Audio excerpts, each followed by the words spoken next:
I've been working in the region for many decades, and I guess I'm reflecting back on some of that experience and what I present to you today. But primarily what I'm going to be doing is reflecting on the work that we've done over the last sort of 10 years, I guess, around what we call the Pacific Tourism Data Initiative. And in the last 6 years, or so, or 5 or 6 years, MFAT has been very much involved in funding a lot of this work. And obviously, a number of other organisations, as you can see from the map there, have had some engagement as well. In each of these places, we're involved in conducting research that helps to better understand the tourism industry and its impacts. We're trying to create a decision support system that can help destinations plan and manage tourism more effectively as they move forward. The work began during a period of considerable growth in the Pacific and is now obviously, in terms of tourism, and has now transferred into a time when there is no tourism. So it's got some very important roles to play, both in understanding the past and what that can tell us about the future, but also in helping us really begin to think about the nature and the type of tourism that may come in the future as well. And the work we do focuses on visitors, on the business sector, and also on community. But it's also designed to support a range of other important research that I won't be touching on today, relating to ecosystem, environmental management, broader economic development, etc. I will be talking about some of the information that's been derived from the Pacific Tourism Data Initiative. If you're interested in any of that, you're very welcome to come to this website, and you'll see there all the reporting and all of the information that's freely available. So first of all, what I really want to do is just give us a little bit of context, and that context is really about what was happening to Pacific tourism prior to the onset of COVID and borders being closed. And I think it's fair to say that for the decade prior to 2020, we'd seen overall a period of growth. For some, that growth had been quite rapid and sustained. For others, it was uneven, perhaps because of the impact of cyclones or other factors. But the general trend was certainly one which was mirrored globally, of tourism growing. Because of that growth, Pacific Island country economies that were already dependent on tourism became increasingly dependent. And tourism everywhere in the region is an important source of income, jobs, and also economic linkages to sectors like agriculture and fisheries. We also, I think, over that decade, were seeing some of the stresses and strains that come from prolonged tourism growth. Impacts on ecosystems and environment, concerns over community acceptance of the industry and community well-being, and also the emergence of what we might call tourism hotspots, or areas where we could see some of the tensions of over-tourism starting to emerge. And this is just a slide from a few years ago, which I just pulled out because it was kind of at the heyday of this period of growth, if you like. And it just highlights too the differences we do see around the region. We've got some very large industries, some small industries. We've also got economies that are highly dependent on tourism, others that are less dependent. And this is just another measure, I guess, that we can look at, the ratio of local people in red to the number of tourists that come every year to that particular destination.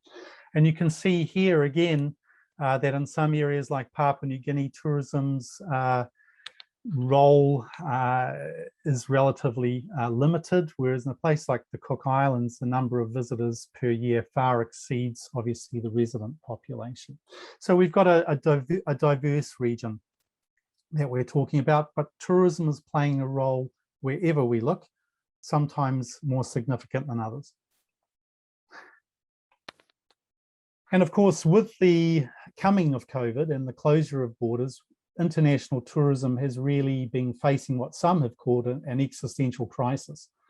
A lot of discussion initially about whether tourism would survive. I think everyone knew that it would, but we still don't know what it's going to build back to, what it's going to look like. Certainly, we know that there's been a dramatic impact on the industry. Global travel flows have slowed. although they are starting to open up again, and especially in areas such as Europe and North America. We've seen more than 50 global airlines go bankrupt since March 2020, and certainly the airlines in the Pacific region are facing their own struggles. We've seen Pacific Island country international visitor numbers plummet, as they have plummeted elsewhere around the world. And all Pacific Island countries have been impacted by these shifts in one way or another. A country like Solomon Islands, which does not depend heavily on tourism and is particularly focused more on business travel to some extent rather than holiday travel, their industry, as we can see here from a recent business survey that was conducted earlier this year, has been really impacted. These are the businesses that remained open in 2021 in the tourism sector, and you can see that over 2/3 of them said that they had had a reduction in revenue from pre-COVID times of more than 50%. Now, obviously, that doesn't account for those businesses that have already closed. And the impact, the ripple impact from those closures and those mothballing processes has been felt everywhere. And this is a quote from one of the businesses in the survey that we ran in the Solomons that just highlighted the role that they play in the broader economy, in the broader community setting within which they operate. As their business slows down, so does the economy of the surrounding communities, so do those opportunities for people to access sources of income and work. It's not only about the impact that tourism has, that COVID has had, it's about the impact that it's going to have in the future as well.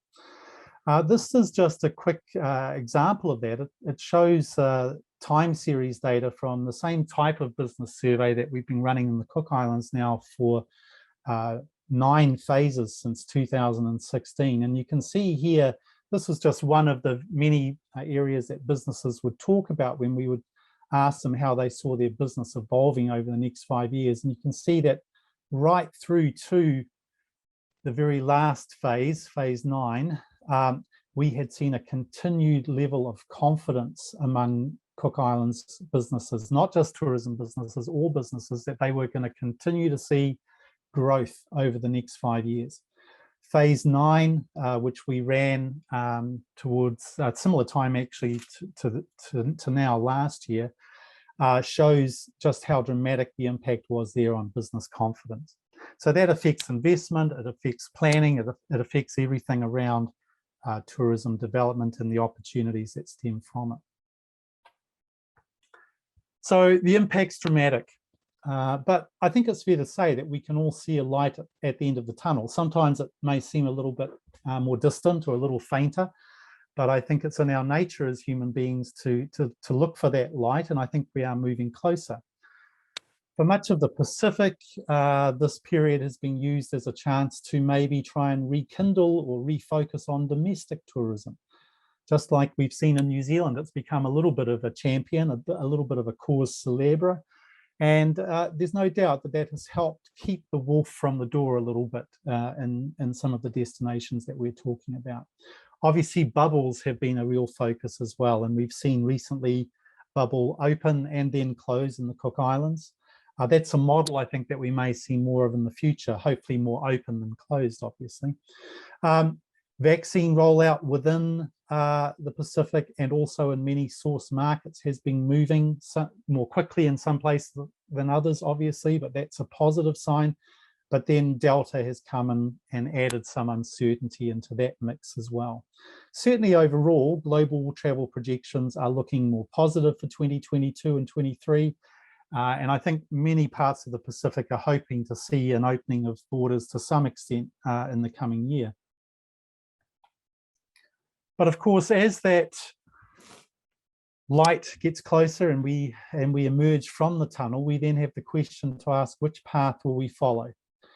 Do we follow that old pathway that we had of continued growth, potential over-tourism, perhaps a move towards more unsustainable outcomes and practices?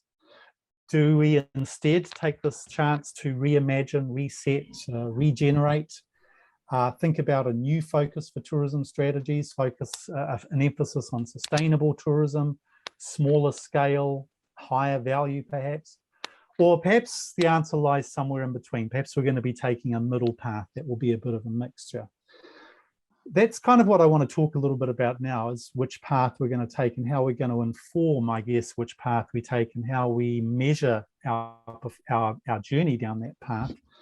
And also, I just want to keep everyone aware of the fact, of course, that while COVID has led to radical change and has led to a real shift for tourism and for those who depend on it, it hasn't affected the fact that we have had ongoing processes before and after that are continuing.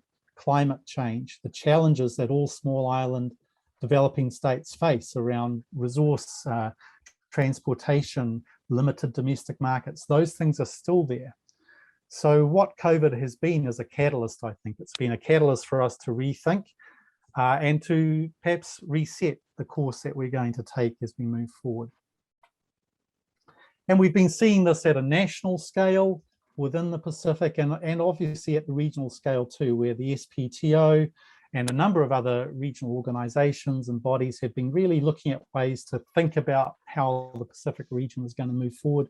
Certainly the SPTO has been very active in working with to develop a sustainable tourism policy framework. There's also been work on tourism statistics being conducted. All of this really bodes well, I think, for the future, and it gives a sense of the seriousness to which this chance to reset is being taken.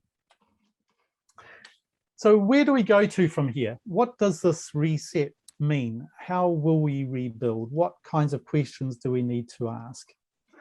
I'm no soothsayer. I don't have a crystal ball, but I guess just based on my experience and what I've seen to date with our work, these are just some of the ideas that I'd just like to present, really, put out there for discussion. I think it's fair to say also that I have had some of my ideas shaped a little bit by the fact that we are just in the lucky position to be analysing data from visitors that have been to the Cook Islands during the bubble. And I'm not, that data is only just appearing, but what I would say is that it is certainly reinforcing and making us feel quite confident about some of the things that we're talking about here as we move forward. So the first thing I want to talk about is just what's going to happen with those holiday tourists, those tourists that really make up, for most destinations in the Pacific, the bulk of the travellers. And I think what we can see around the world, and I think it is true here in New Zealand too, is that for those people that are travellers, for those people in those socio-demographic groups that do travel and have the opportunity to travel, many of them actually do have extra disposable income. And organisations like the Pew Charitable Trust, for example, in the US, have highlighted that spend on travel is second only to house renovations when it comes to where people want to spend money as they move forward. And I think you can look around many of your neighbourhoods to see the amount of house renovation that's going on to show you that, you know, there is this pent-up demand, and I think a lot of that demand is going to be actually moving in towards travel when that becomes more readily available. Traveling, though, requires confidence. It requires a sense of certainty, and I think we're having to look very closely now at how we handle bookings, how we handle cancellation policies, what kinds of policies governments put in place around visitors being insured as well. So there are going to be big questions in that area that have to be looked at. And I think we can see already internationally that there are going to be sectors and segments that are going to be slow to recover. Unfortunately, for Pacific destinations that depend heavily on cruise, such as Vanuatu, we are likely to see this as one of the areas that will recover slowly, more slowly than short-haul air travel, for example. And also just the nature of long-haul travel may create challenges for the region as well, especially given that there are for many long-haul travellers, they're having to transit through a number of different destinations, raising concerns and worries. I think it's also fair to say that we're likely to perhaps see some changes in the type of visitor behaviour and the type of visitor that's coming. And some of the work that's being conducted around the world at the moment and some of the discussions that are being held are that perhaps we're going to see people, as a result of lockdown and working from home, rethinking about work-life balance, seeking deeper travel experiences, perhaps having less tolerance for crowding, health, and safety concerns. But then I look at this image, and I hasten to say that's not from the South Pacific, it's actually from Florida. I look at this image and I start to wonder about whether an old saying is really better applied here, that past behavior predicts future behavior. Perhaps we are going to see at the same time a return to old ways. Not for everyone, but I do believe that, you know, tourism and those bad old days are not gone for good. We have to keep that in mind as we look at how tourism may develop as we move forward. What will the leisure traveller to the Pacific perhaps look like when bubbles open up? And I'm not talking about 5 years' time. I'm really talking about the shorter term here, because I think that is where the focus is most keenly applied just at the moment. These are just a few of my general thoughts. I think we're going to see couples and solo travellers being more significant than in the past. I think we may also see a slightly older visitor profile. That may surprise some because, you know, older people are perhaps more vulnerable to COVID. We need to remember that I think that the Pacific will be seen as a relatively safe place to travel. Older people tend to have been vaccinated earlier. They tend to be less concerned about some of the challenges of working within timeframes and issues that may relate to some uncertainty with travel. And I also believe that some of these travellers are likely to be refocused long haulers. So the visitors that would be travelling to North America or Bali, for example, are thinking of closer to home and are starting to refocus their energies elsewhere when it comes to travel. I think they're likely in the short term to probably be higher income and potentially higher spend visitors than these destinations have seen in the past. And that is what we're starting to see, I think, emerge from some of our early information from the Cook Islands. I also think we're going to see some groups taking a little while longer to bounce back. I think family travel, group travel will take a little longer. I think weddings in particular are going to be a sector that will be slow to bounce back because they do rely on a sense of certainty around travel. They also rely on multiple elements of the tourism industry being open and ready to work. And so that's a factor that we always have to keep in mind here, the reopening of businesses as well. I think length of stay and outer island travel propensity may increase. I think people, when they do travel, are going to try and make the most of it. And I think what we will see is a higher proportion of overall visitors being repeat visitors, what we might call devoted holiday visitors, the equivalents of, say, a Winston Peters going back to Cook Islands on a regular basis. He's a politician in New Zealand, for those of you that don't know, who's famous for his visits to the Cook Islands. But I think also, and this came through from our meeting rooms earlier, a key driver is going to be visiting friends and relatives. Pacifica, people coming back to visit. Also, I guess what we might say, people visiting their expatriate relatives working or consulting in these destinations as well. So VFR will increase in importance. I think we can also say that business travel may have an initial burst of activity, but will then drop back to levels lower than we saw before. I think the questions for the Pacific in this sense are the same as everywhere. How often do we need to have face-to-face meetings? There's no doubt that the Pacific is very much a face-to-face environment, but we have adjusted. And I think with corporate costs and desires to cut carbon footprints, business travel will be one of the areas that will undoubtedly suffer as a result of that. We might ask, why is that important for the Pacific? Well, we need to remember that in the Pacific, the business market is important. Even for destinations that are more holiday oriented, the business traveller is significant for urban areas. They do spend more money on their, often on because they're on accounts, expenses, etc. They are an important market, and for some destinations like Papua New Guinea, Solomon Islands, they are a substantial market. So it's important we think about the sector and how those changes may influence Pacific destinations in the future. Another key factor that we have to obviously focus on and is very central to these discussions is the environment. I think everyone realizes you can't kill off the goose that lays the golden egg. It's vital that the environmental resources upon which tourism depends in the Pacific are maintained and sustained and perhaps even regenerated in some cases. There's no doubt that we're seeing sustainability becoming increasingly integrated into business practice. I know that there are certainly NTOs around the region that are now creating sustainable development, sustainable management positions within their organizations. We know that environmental concerns are an increasing focus for the visitor or the guest, but also for the host, communities and businesses and governments. There are questions here. Will carbon offset costs and will increasing costs that reflect the desire to create more sustainable outcomes from tourism, will they be a deterrent for travellers? Are travellers going to be willing to pay increased arrival or departure fees to cover some of these dimensions? These will be questions that will emerge, I think, in the coming year or two. Will government and industry really be willing to make a meaningful transition? It'll be very tempting, I think, sometimes to slip back. How can that be ensured? And I think another issue that will be important and which will require a regional focus is to what extent will we see a level playing field emerge?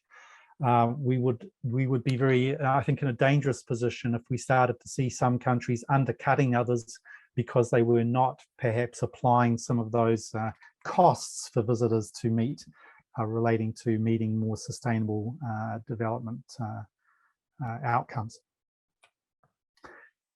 The environmental dimension is critical, and this is again where I want to just focus on research. I'm just looking here at a slide of an algal bloom in the Muri Lagoon at Rarotonga a few years ago.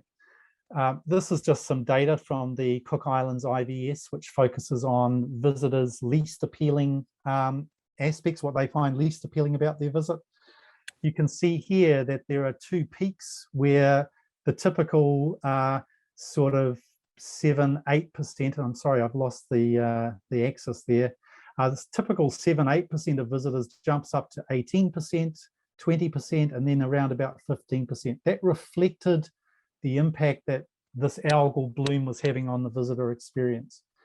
We could tell from the data that these visitors were actually tending to be more repeat visitors as well.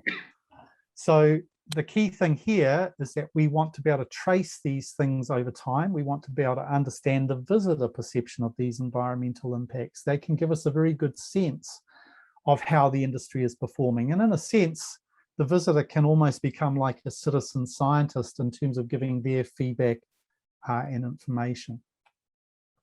We can also use this kind of data to encourage countries to look at some of their competitors and to see how they are performing in a regional sense. This data pulls on that same source, that visitors complaining about different things being the least satisfying part of their visit. And it just again features the environmental and quality dimension of those comments. And you can see here that some destinations like Yap, Niue, and the Cook Islands, they've managed to deal with that algal bloom issue. They have managed to perform relatively well. You can see other destinations, Solomon Islands, PNG, for example, have got work to do when it comes to visitor feedback on environmental quality. So part of the importance of research is not just understanding what's happening within a country, but also allowing comparison between countries within the region and learning from each other. I think another key feature of what we're going to see emerging here, and which is already emerging, is that we're going to see tourism strategies putting community well-being first, community-centric approaches. This has not always been the case in the past, I think it's fair to say, and it's also fair to say that our knowledge of community awareness or attitudes towards tourism, the impacts of tourism on communities, that's probably our weakest area in terms of research, understanding, and knowledge. This is going to be a particularly important area because tourism, as we know, is a vector for COVID-19. We can't assume that communities are just going to be willing to welcome tourism back with open arms. We need to understand how a community feels about reopening. We need to not just be concerned about community concerns, visitor concerns about health and safety. We also obviously need to focus on the community dimension. We need to find ways that we can tie tourism performance more directly to community well-being. We need to be able to understand community needs and aspirations as well. We need to also understand, of course, that community is not homogenous. This is just some data from the Cook Islands, where we have been running community awareness and attitude surveys for the past 4 years. 2 of them run before COVID and 1 post-COVID. This is from the most recent, or when I say post-COVID, during the COVID period, this is the most recent research there. You can see here that, for example, the question being asked, we see that Cook Island Māori are far less likely to feel that visitors should be returning to the Cook Islands at this point.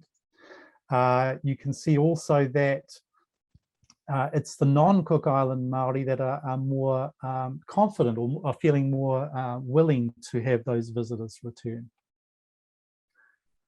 Likewise, when we ask if people feel proud to live in a place that can attract many visitors, it's the non-Cook Island Māori within the Cook Islands that are not only more proud about that dimension, but in particular are more likely to say they directly benefit from tourism.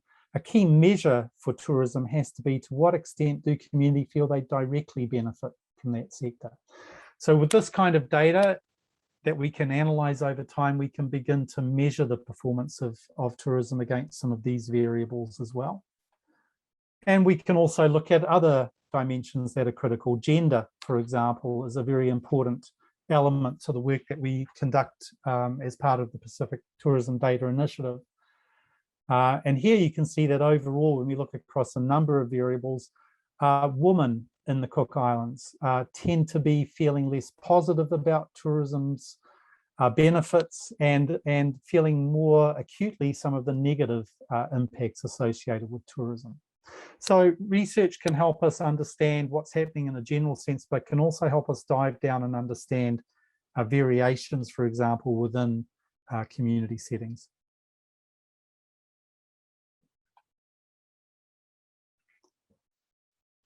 So I think it's really fantastic that we've had this opportunity and that destinations around the Pacific and that the SPTO and other stakeholders have really leapt on this opportunity while we've had a hiatus in visitor numbers to really start to think about the industry in the region, how it was performing, where it was heading to, and whether we want to carry on down that pathway. I think it's fantastic that we've got new strategies emerging at a regional level for tourism and tourism statistics and a number of other things, and also at a national scale, a number of destinations developing and rebuilding and refining strategies, looking at ways that they can benefit more directly from tourism and create an industry that is going to be more in keeping with the sustainable development goals, which underpin national development and national economic activities. But I do think there are some questions we have to ask. There's no question that we are talking the talk, and that's fantastic. I guess the big question is, though, will we walk the walk? Are we going to be able to translate these good ideas and warm feelings into real outcomes? That is the challenge. I feel confident that Pacific Island countries will rebound, that tourism will rebound. It may rebound slowly, it may not rebound to the same level or in the same way that we saw in the past, but that needn't be a bad thing. If we can create more benefit from a smaller number of visitors, if the number of visitors can link more to local economies, more to appropriate ways of creating benefit and economic opportunity for communities, those are positive things. Even if we don't have the same numbers, we can still generate maybe even greater potential outcomes for communities. So we can rebound, I believe. The Pacific Island countries can rebound, but they're going to need to choose that right path and to have a map that everyone can understand and follow. Research and data are essential to allow that to happen. If we're going to draw up that map, then we need to understand where we've come from to know where we're going to. We need to understand what was happening prior to what happened with COVID so that we don't repeat those mistakes. At the same time, we need to be ready now to monitor what happens in the future. We need to make sure that research and research tools and mechanisms are in place. That's a big focus for us at the moment with our work as we continue on for several more years with the PTDI, with the support of MFAT and a number of other organisations around the region. So for us, this is not just about drawing up a map, it's about following where we go on that map, monitoring our performance, monitoring how well the industry meets the needs and desires of the people who need to benefit from it most. I also just want to mention here that this is not just about outsiders coming in to do research. It's absolutely critical that we build in-country capacity to develop research and to run research and to interpret and to disseminate research. So certainly for us as researchers, as part of the PTDI, that is a critical element of what we do. And it has been a major focus for us over the last year as we've had less work to do in some areas of our activities. We've really emphasised the capacity building and continued on with the work that we were doing prior to COVID in that area. So ngā mihi, thank you very much. I may have gone a couple of minutes over. I do apologise for that, but I think I'm reasonably close to my 30-minute mark. I hope you were able to hear that okay and there were not too many problems with internet, and thank you very much. Thanks a lot, Simon. That was a really brilliant presentation. I think for all of us, no matter where we are in the world right now, will have felt the impacts of the lack of tourism on economies, and obviously the flow-on effect that has to communities and to the well-being of all those, not only people that are directly affected in the tourism industry, but everyone that's obviously connected to that through food or different services.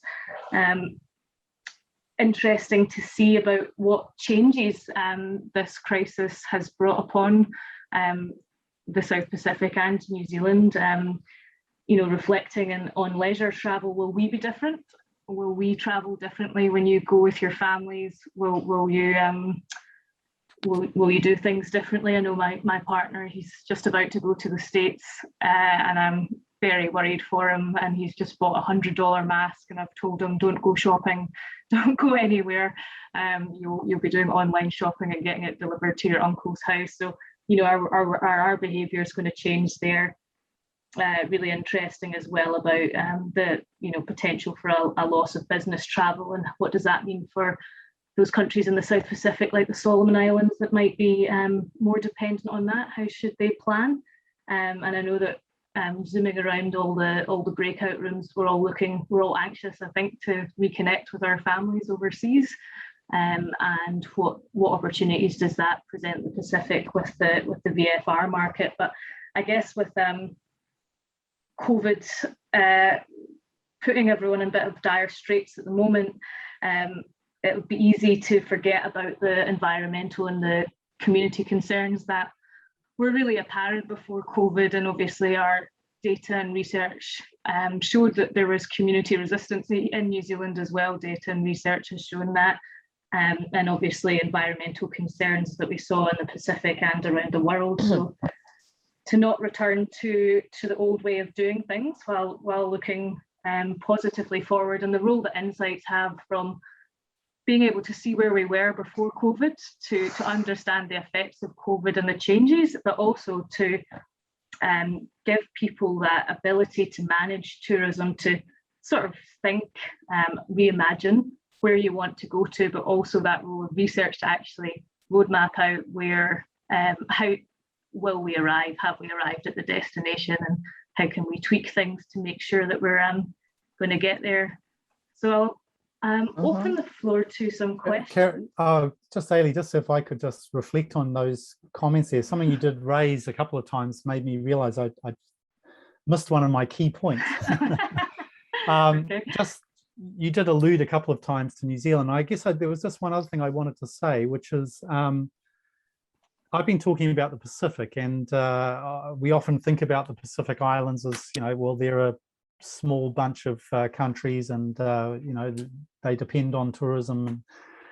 We know about them, but we don't often think about what we find in the Pacific actually having a relevance here in New Zealand. And I guess I just want to say something, which is that part of what we do as an institute, and many of my team are involved in this, is also work with regions and destinations around New Zealand. Currently, we're actually working on the destination management plan or supporting that plan for Coromandel.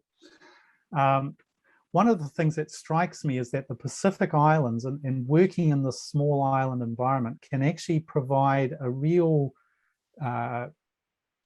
greenhouse, if you like, in which we can develop new ideas and new approaches. We're forced to think about these interconnections, and we've got the scale in which we can really do some interesting work. And I believe there's going to be a lot of findings and knowledge, as there already are, in things like the blue economy, Ailey, where we are going to find work in the Pacific actually really informing and actually benefiting New Zealand as well, at a regional scale, at a local scale in particular. Thanks, Simon. I've got some questions in the chat here, and I'm just going to read them as they came in. So the first question is from Sari. Simon, has there been any collective consultation among the South Pacific nations to work together rather than competing against each other when it comes to sustainable tourism initiatives such as carbon offsetting? That's a great question, Sari, and I can't really speak for as I know everything that's going on at the regional level, but certainly the South Pacific Tourism Organization has been very, very active in bringing different nations together to think about broader issues of sustainability, sustainable frameworks. I think the issue of carbon offset, carbon footprints is a very challenging one, and I think that is going to be one that takes time to work through.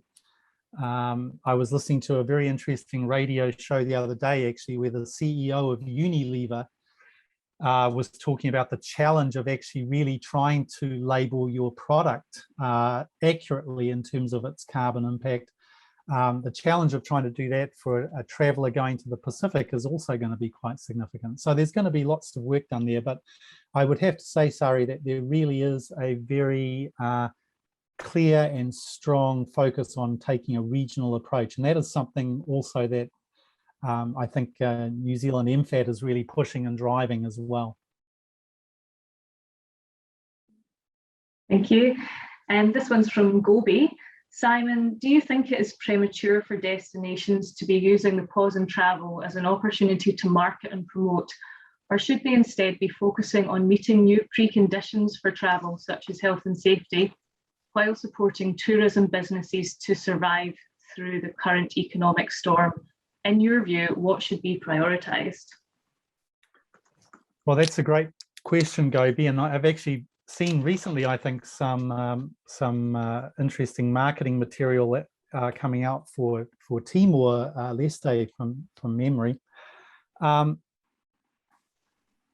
don't think it has to be one or the other. I think it is important to try and keep your destination in the mind's eye if possible. But at the same time, I think there's no question that the allocation of resources needs to be shifted. And we can see that in destinations where, for example, marketing spend in long-haul markets in particular has been reduced because there's likely to be an extended period before some of those long-haul travellers will be coming back. And that's being redirected into looking at domestic travel, short-haul markets, or potentially, and I know that this has happened because we've seen it in some of the places we work, those budgets are reallocated to sustainable tourism development initiatives, building back better in terms of product development and planning. So there are a number of different ways that funds can be reallocated, but I think overall you would have to say that it makes a lot of sense at the moment to prioritise or perhaps deprioritise a little bit some of that marketing spend. You. This one's from Roseanne, and Roseanne, you might have to help me out with the acronym in here, but I'll give it a go. Simon, as tourism slowly rebuilds and perhaps not to the same levels, do you think there is another sector that has the potential to fill the void that tourism used to occupy? DSBM in the Cook Islands, for example, or perhaps even the role for increasing development aid? Thanks again. Well, look, I think there are a number of questions there. The first thing is, again, I don't think it has to be one or the other. I think there's no question that tourism in every destination in the Pacific is going to be smaller than it was, at least for the short term. And it's probably going to look a little bit different as well. The fact that it is being perhaps reset or reimagined, is changing its nature a little bit, may actually allow some opportunities to increase linkages to other sectors. So it may be through tourism that we can stimulate greater growth and activity in other economic sectors that will help offset perhaps a reduction in numbers, in visitor numbers. As far as sectors growing to replace tourism, that's a challenging one. Because I guess you have to ask what kind of sector and what kind of growth are they associated with. I certainly know, again, from meetings that we've been having over recent months, that there are concerns that a gap in tourism opens the door for things like forestry in some destinations. It opens the door for more extractive resource use, which in the long term will simply degrade the resources that tourism depends on as well, so that tourism will have even more difficulty in building back. I think there's no question that donor aid or donor support is going to be important. We've already seen a lot of donor money being spent to look at the reset of tourism, to look at the reimagination of tourism, to think about new approaches to developing the industry. All of that is designed to help support and develop that rebuilding process. So I don't think there's an easy answer. I don't think there's any one sector that stands out, but there are opportunities to link up. And another area that just comes to mind, which has been talked about again with some of our people that we work with, is perhaps looking at things like extending visitor visas, encouraging sort of nomadic workers, maybe looking to build on the opportunities of improved telecommunication links in the region to open up opportunities for distance working in the IT type area, those kinds of things, creative sectors, ways to build internally upon cultural and other dimensions that can be shared with the rest of the world as well. So a very long-winded answer, I'm afraid, but a very important question to which I don't have a simple answer.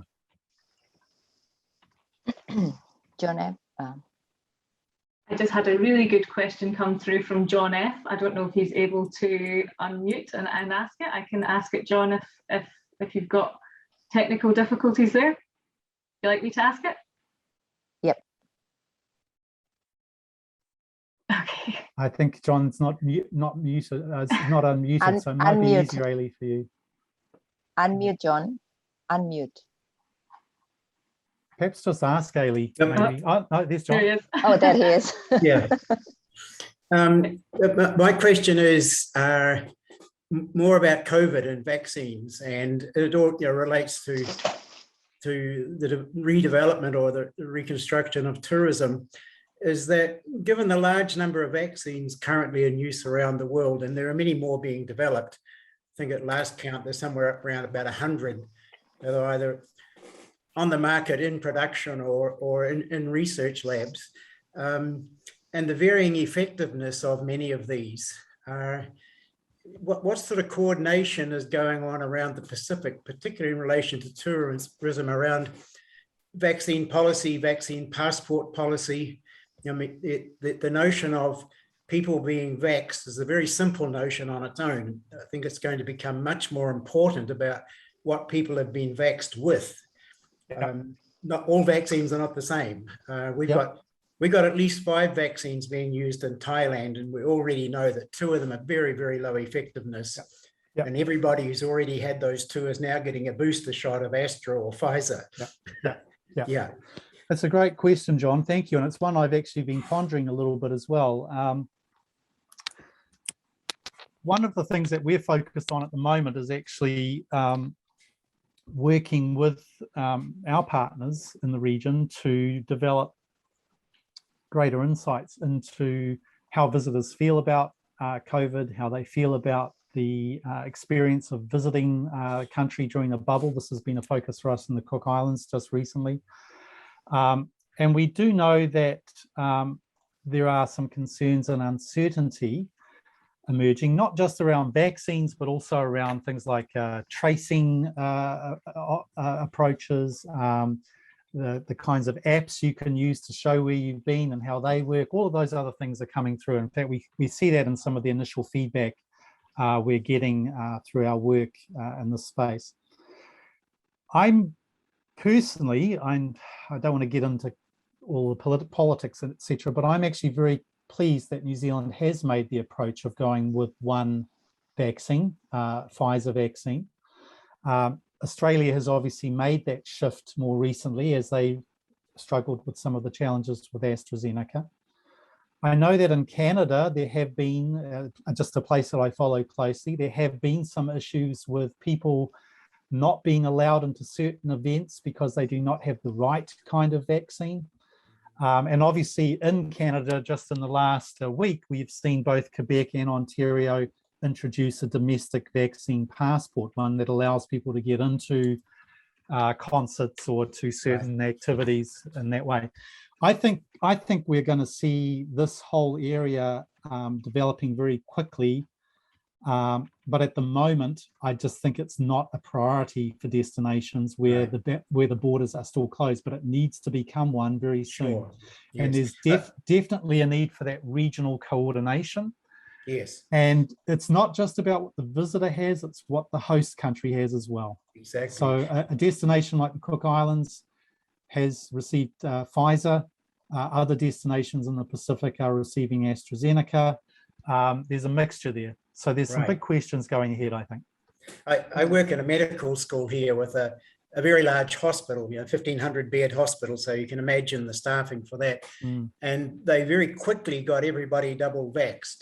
So that was completed about 2 months ago, but they've now gone through and are giving a booster shot of Astra or Pfizer to everyone on the staff who was double vaxxed, because Sinovac or Sinopharm that they used has turned out to be so ineffective in developing antibodies. It's going to be absolutely critical as part of research going forward to understand visitor and community perceptions of vaccination, tracing, all of those things that go along with it. There's always going to be that need to improve performance and learn from the past as well. That's a great question, John. Thank you.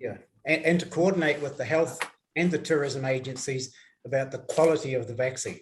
Absolutely. Not just whether people like it or not. Okay. Thank you so much, John. That's a great question. I think we've got room for one more question, and then I know that some people will need to go. We've got till about 4:15, but people can feel free to hang on after that and have more of a chat. So I'm certainly happy to hang on for a bit longer, Ailey, if that helps. Yeah. So any more, I'll throw some questions to the floor if anyone would like to unmute and ask Simon.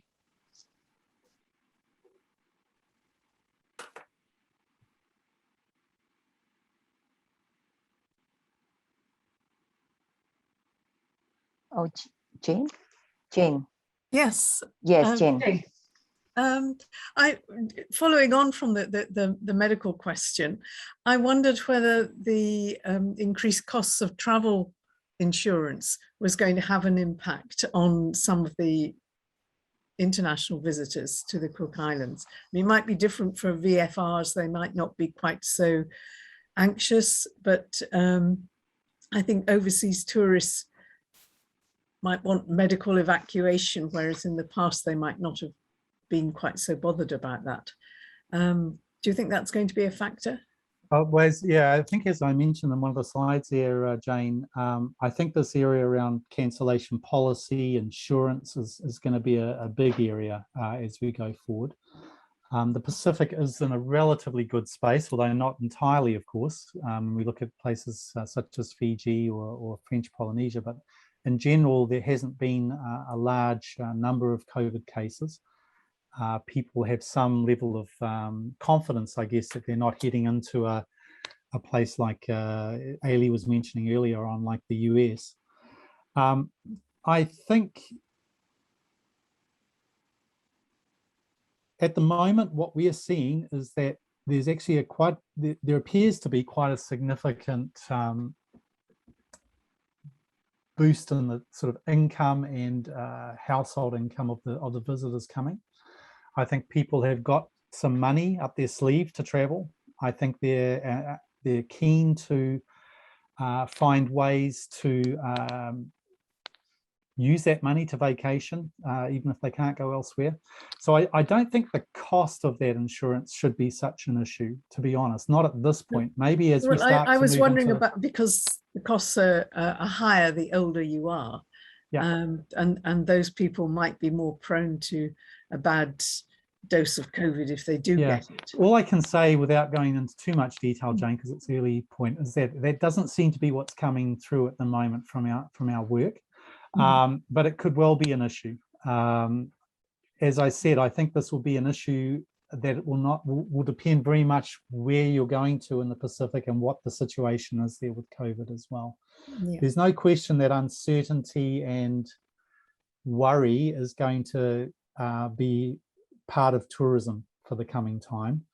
But at the same time, looking at the way in which tourism flows are building back very quickly in Europe at the moment, in North America, it doesn't seem as though that's enough to put people off. Okay. Thanks, Jane, for your great question. I've got a really good question in the chat from Stanley, or Stanley. Is it Stanley? Are you Stanley. there? Stanley? Yes, Stanley yes. From Bangladesh. Stanley from Bangladesh? Yes, he's with Would you like to unmute and ask your question, Stanley? Yes. Very much, Elite. Thank you so much, Professor Simon. That was a very, very good presentations. I think I'm looking from different side of the world as someone who is outside the bubble of Pacific at the moment. And then my questions will be traveling to Pacific these days has been another challenge from outside the bubble. So in order to reach countries around Pacific island countries, then we have to either travel through Australia, New Zealand, or maybe through Fiji. So my questions would be, in order to rebuild again the tourism, what would be the strategies from at least these three countries that would consider as the gate to enter these Pacific island countries in order to reopen or restore the tourism areas? I guess my questions would be from the tourism and public health point of view, considering these days some of the countries, they are either choosing risk-taking or risk avoidance. Thank you. Well, thank you. There's a lot of different themes and issues to look at there. I'm not sure if I'll exactly hit the target when it comes to your question, but I'll cover off a few things that I think are important. As I mentioned before, I don't think we're going to see a rapid flow of long-haul travelers into the region for a little while. I think the focus is definitely going to be on those short-haul bubbles. So, you know, for Vanuatu, is there an opportunity, for example, to open up travel to Queensland or to Australia? For the Cook Islands or Niue, is there that opportunity to build a bubble with New Zealand? So those source markets tend to dominate destinations, although they are less important during low season. So the issue will be building on those short haul markets initially. Then over time, long haul will come back. but it requires more confidence. There are more challenges. There are more things to go wrong if you've got to go through a number of different gateways. Clearly, Fiji is an important gateway. Nandi is a key regional airport. Auckland, Sydney, Brisbane. Fiji has been hard hit, and you know, that is going to have some impact on that gateway travel, no doubt. We have seen, for example, in the Cook Islands, certainly examples of visitors going to the Cook Islands who have come from other countries other than New Zealand, but have spent time in New Zealand and quarantined here and done whatever they have to do, and then have been able to carry on. So that's probably the one message I would pass on. The other one, I guess, is yes, another thing about long haul travel is to what extent the host community is willing to accept those travelers. Again, I think for much of the Pacific, they do have a buffer in that people have to go through New Zealand or Australia first. But I think that's another thing we have to think about. It's, in fact, those are questions we have asked in our community surveys in the Cooks, which are, you know, how long would you like before visitors come back?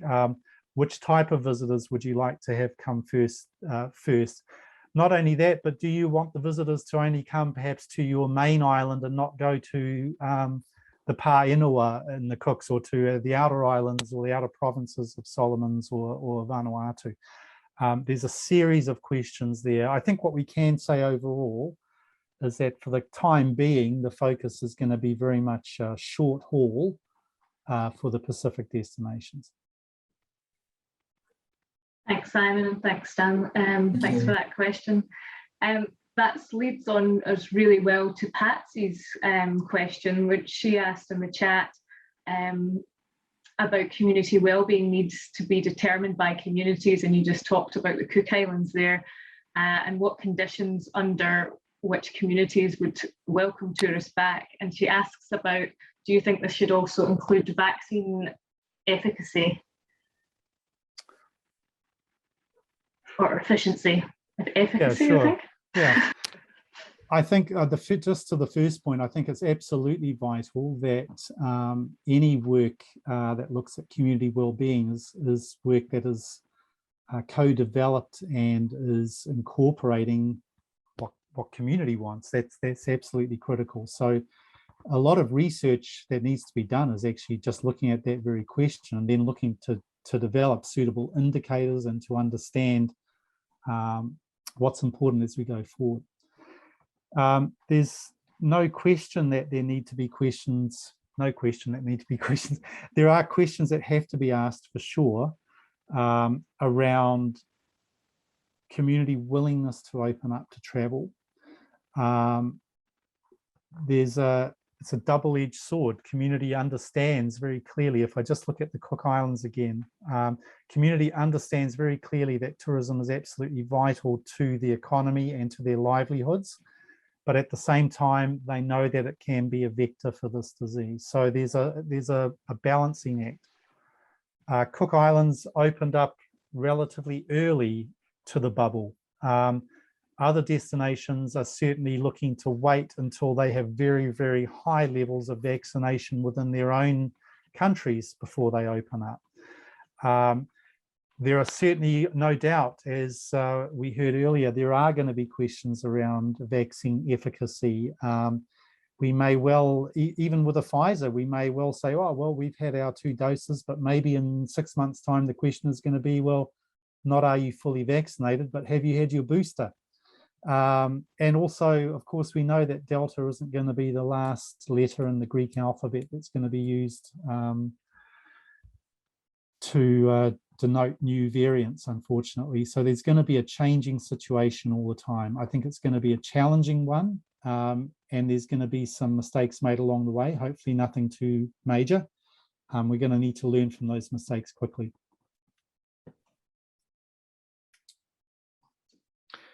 Community, I just want to reinforce that community willingness to be part of tourism, community willingness to open up to tourism is absolutely central as we move forward.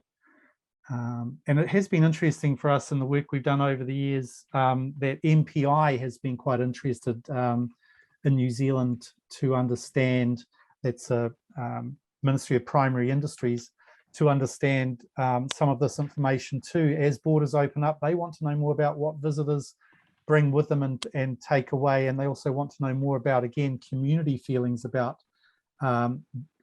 goods and produce that move between countries as well, and we've been able to inform that. So it cuts across so many different things, and it's a very complex area. Thanks, Simon. I think we've got one more question, and then we'll wrap up. Can I ask a question? You sure can. Yes. Simon, when I look at your one of your charts, it was looking into the proportion of the people and the visitors.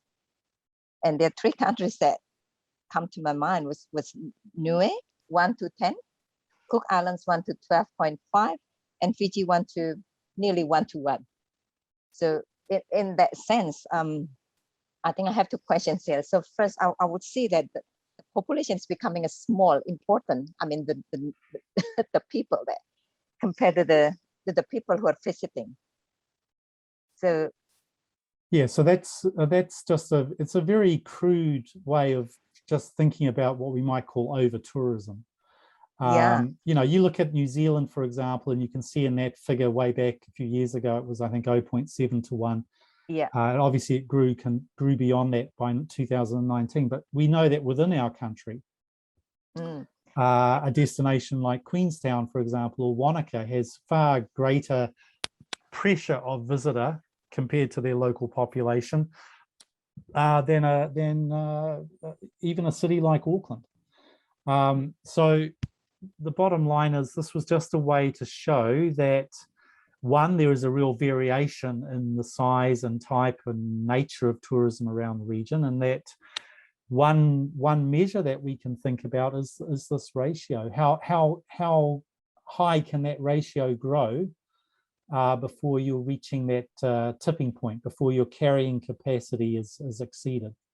Exactly. And the other question is that then how that big number of visitors can be a positive point in a way in putting pressure for changing for the community well-being, for building community resilience, or addressing, for example, like in Indonesia, you know, there was an NGO that working with tourism, sustainable tourism, but they're also trying to build the economy or education. So this is addressing like different points of sustainable development goals, like universal education, you know, involving community to reduce the emerging or re-emerging diseases, like when you mentioned about critical science.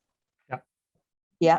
And also like malaria, you know, basically if there's any policy for people working and the people and the family working in tourism industries, looking into that kind of policy, that would be really good. I mean, the connection of public health and health promotion. Well, I think all of these things tie very much into that sense of community well-being, that sense of needing to understand the degree to which tourism really actually works for communities. So that can be about income, it can be about employment, it can be about the ability to link to other community economic sectors like agriculture or handicrafts. It can be about the degree to which women in the community benefit, or the elderly or the young. You know, there are these different dimensions we have to think about. Certainly, I think areas of health, areas of spirituality, areas of discussions of how community feel about intergenerational dimensions as well of tourism. Those are all things that we need to be thinking about and factoring in as we move forward. A big issue has to be, how do we develop indicators through community input that can act as tools to help us understand tourism performance, in the same way that E. coli measurements in water or information on visitor spend patterns can also be used. The challenge is finding measures that are robust enough, cost effective enough, and simple enough to really be used over time, and to actually, if possible, to be managed and run through communities. So communities themselves are able to monitor how tourism performs and changes over time. And as researchers, although we may originally play a role to set those things up, how can we ensure that communities have the ability to carry on doing that themselves? So that would be my rather long-winded answer to your question there, Sari. I hope that touches on what you were looking for. Thank you, Simon. It's very insightful. Yeah, that's correct. So it's really good to be able to interlink and see the connections. Really. Well, I guess that's where the bridge comes in, isn't it? That's right. Well done. Thank you. And on that note, we do have some more questions in the chat, but what we'll do is maybe the questions that haven't been answered, we'll send an email out with just those remaining questions, because I'll be able to grab them, and I'll give it over to Sari to wrap us up. Yeah, that would be great. What I would say is, if I can, I haven't really had a chance to look at the chat, but I will do, and I'm a bit of a dinosaur technologically, but any questions, I'll be very happy to try and respond by email, or if it's someone that I know or can contact, I can chat by Zoom or other things as well. Yeah, thanks, Simon. Thank you. Thank you, Simon, and thank you everyone for joining us. We will keep you posted with the next seminar. If you have any topic that you want to discuss, or you have any potential speaker you want to share with us, you can contact me or contact Ailey. Stay well, stay safe, and I would say ngami hinui, malo, fafate, lafa, and thank you to all.